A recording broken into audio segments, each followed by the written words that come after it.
Sering Anda dengar penginjil memberi kesaksian, berjalan begini, terlibat narkoba, jadi kriminal, hidup berantakan. Dan kemudian saya menyerahkan hidup saya ke Yesus. Sekarang semuanya indah. Ini kesaksian hebat. Tetapi kesaksian saya hampir berlawanan. Anda lihat, saya dapat belajar di beberapa universitas top di Amerika. Saya dapat 2 beasiswa ke Universitas Negeri Louisiana. Masa depan cerah menanti. Saya dianugerahi pembicara muda luar biasa di Amerika Utara oleh PBB di New York. Saya punya segalanya berjalan untuk saya, lalu bertemu Yesus, dan ditangkap 3 kali sejak itu. Sekarang jangan salah paham. Saya ditangkap karena berkhotbah Injil, bukan melakukan kesalahan, dan berbagi kabar baik tentang Yesus Kristus di tempat sangat sulit. Tempat tersebut di kota Leningrad, yang saat itu disebut Leningrad, hari ini adalah Saint Petersburg di Rusia. Dan saya pergi ke sana dan bertemu beberapa mahasiswa di universitas di Leningrad di Departemen Linguistik. Saya mulai berbagi tentang Yesus dengan mereka. Bersama teman kami berbagi Kristus. Seorang pemuda berkata, sepanjang hidupku, dia diajarkan untuk tidak mengenal Tuhan.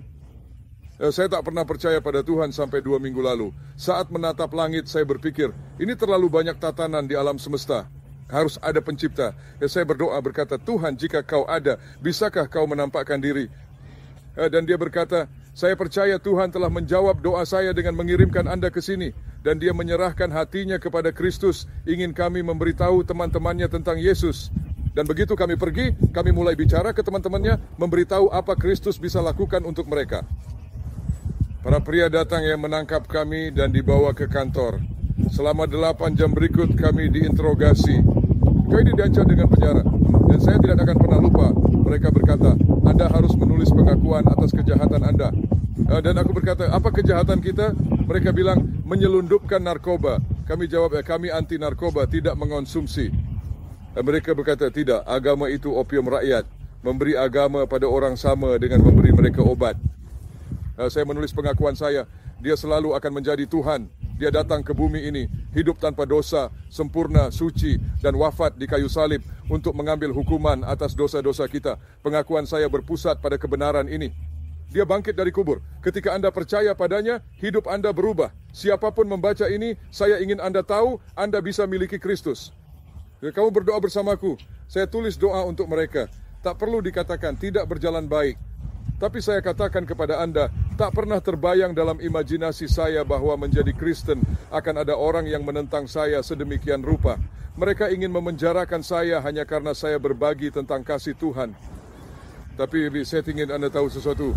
Peter menulis dan dia berkata, jangan heran pada cobaan berapi-api, pengujian berapi-api yang sungguh menimpa kamu. Itu bagian dari penderitaan. Saya lihat sekeliling hari ini, orang-orang mengeluh tentang kelompok ini tidak suka kami. Grup ini tidak suka kita. Kita dilarang dari ini. Kita dilarang dari itu. Jangan kaget. Dengarkan Yesus berkata ini, jika mereka benci dia, mereka akan benci kita. Jika kamu cinta dia dan mereka membencinya, mereka akan bencimu juga. Jadi apa tanggapan kita? Mendoakan mereka, mencintai mereka. Yesus ajarkan berdoa bagi yang menganiaya kita.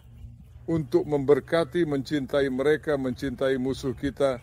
Yesus beri kita jalan baru.